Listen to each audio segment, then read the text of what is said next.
what I really enjoyed was I was exposed to lots and lots of different techniques. So some directors who directed like that, some, I remember we did a production of Three Sisters. We rehearsed for 9 weeks. We had to action every single line, you know, that process by which you further analyze and break down every single phrase so that you sort of document the subtext of everything you say, so that you have almost like a 2 or 3 scripts underneath the script that you have, so that there's no empty moment. That's the goal, it seems, a sort of a kind of variation on a kind of version of Stanislavski. So you'd have that. Then you'd have, you know, people who would say, you know, you move down right to the table, you stand there, you lift the glass, you turn around, and, you know, weren't interested in a sort of in the kind of motivation just mentioned. And there was a sort of that was something that Hugh Crutwell encouraged, a massive multiplicity of approaches. Because one of the things I've noticed outside RADA, as I meet a lot of RADA students and other drama school students as a potential employer, is what seems to be a sort of RADA characteristic is openness, ability to come with many different styles, stimulus, you know, and encouraging, you know, the capacity to take them all on board and, you know, suit them to your own particular acting makeup. You know, no one way, you know, and your way is unique and singular. And I always want to see that from an actor myself. But I loved that RADA gave me a really rich kind of cross-section of every kind of approach. I think, you know, as you go on in life as an actor, you sift and you learn to sort of pull the things that are helpful. But I love even, you know, every single, when I get asked about what is your approach to part, it's different every time. I mean, there might be 1 or 2 things, but I actually, so much is dependent on the director or the writing and who I'm working with. And so I think the foundation that RADA gave under Hugh for this multiplicity of experiences, invaluable.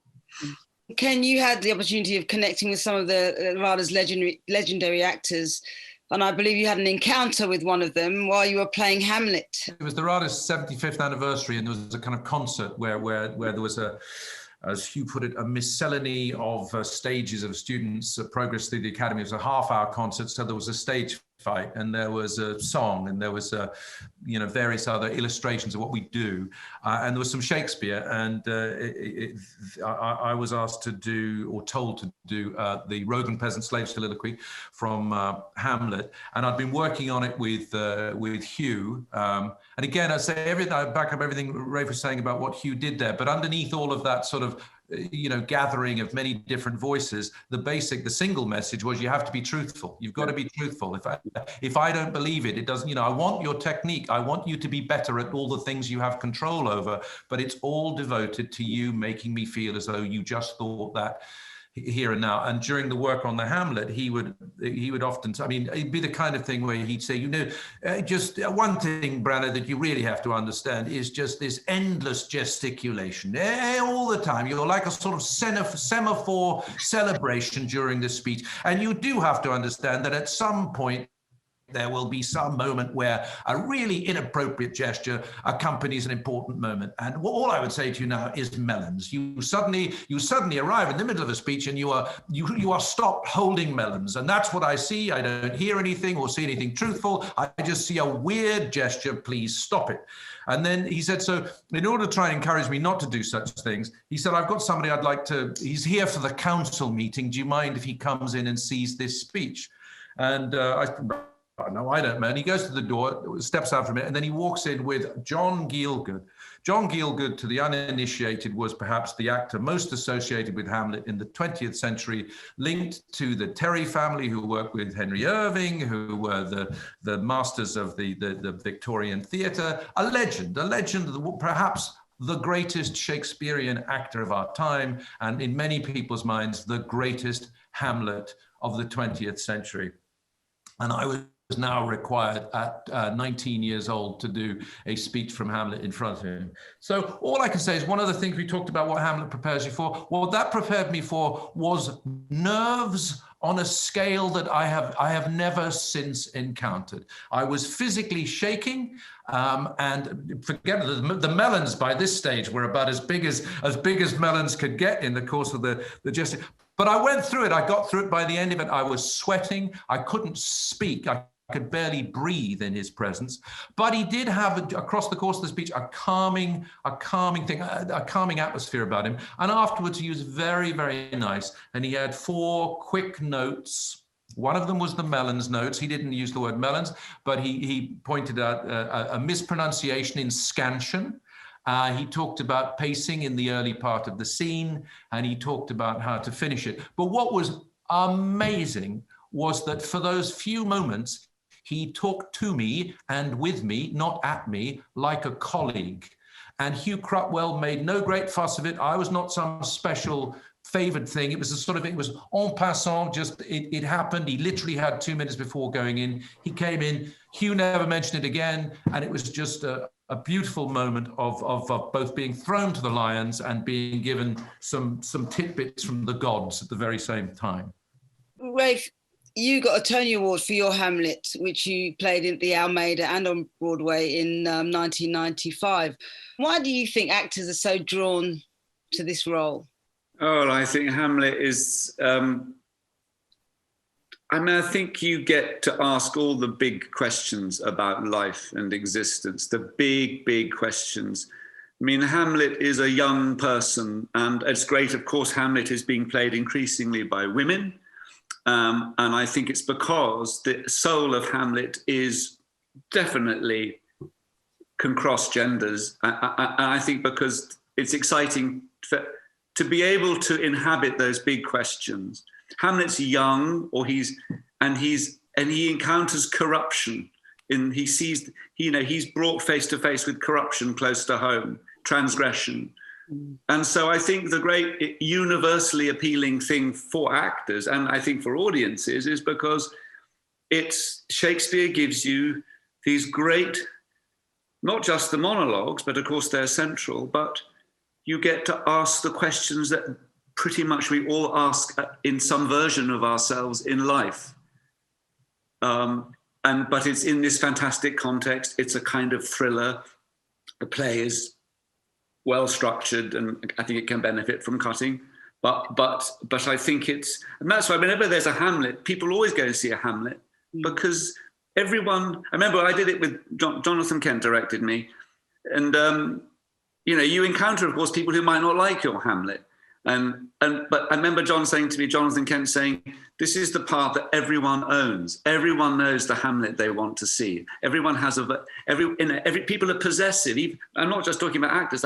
People who love the play Hamlet has spoken to them deeply. And so they will be choosy about whether you're the Hamlet for them, but they will go and see it. But I think it's because you get to say, oh, what a piece of work is man. Mm. To be or not to be, that is the question. You get to say these great, obviously they can be cliches, but when they are said in the theatre, you feel the audience going. What Shakespeare character would either of you wish to see the other perform? To date, which Shakespeare performance do you admire most about each other?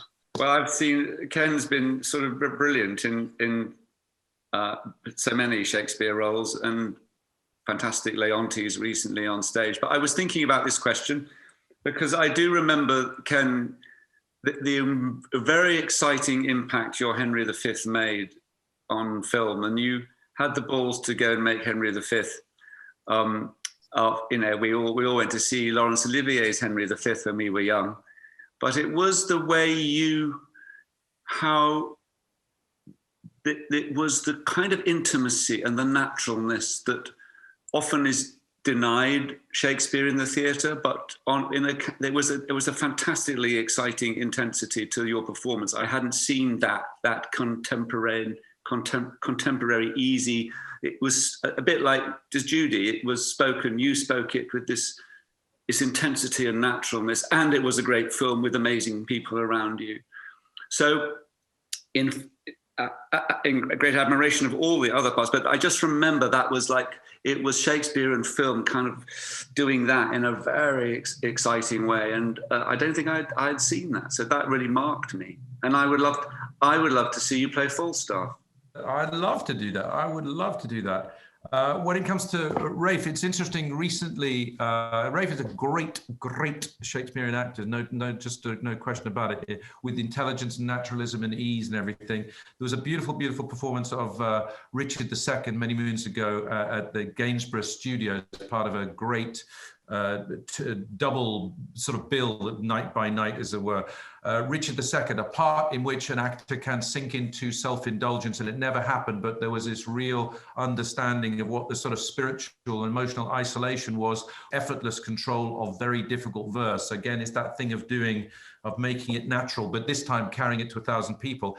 And on the other evenings, doing a Coriolanus that then became a sort of an amazing debut film, a great movie and a great performance, a great contemporary Shakespeare. And what role would you like to see? If you haven't, of course, it must be on your dance card to play Shakespeare's Scottish gentleman. I'm not going to say the name. I know it is on the dance card. There are Simon Godwin, who did Antony and Cleopatra. This mustn't be a kind of blowing kisses to each other conversation, but that's actually quite compelling. To carry on. Yeah. No, but it's lovely to see an actor go into a whole. Or they've teased you with a possibility, and I've seen you do many extraordinary, amazing spectrum of parts over the years.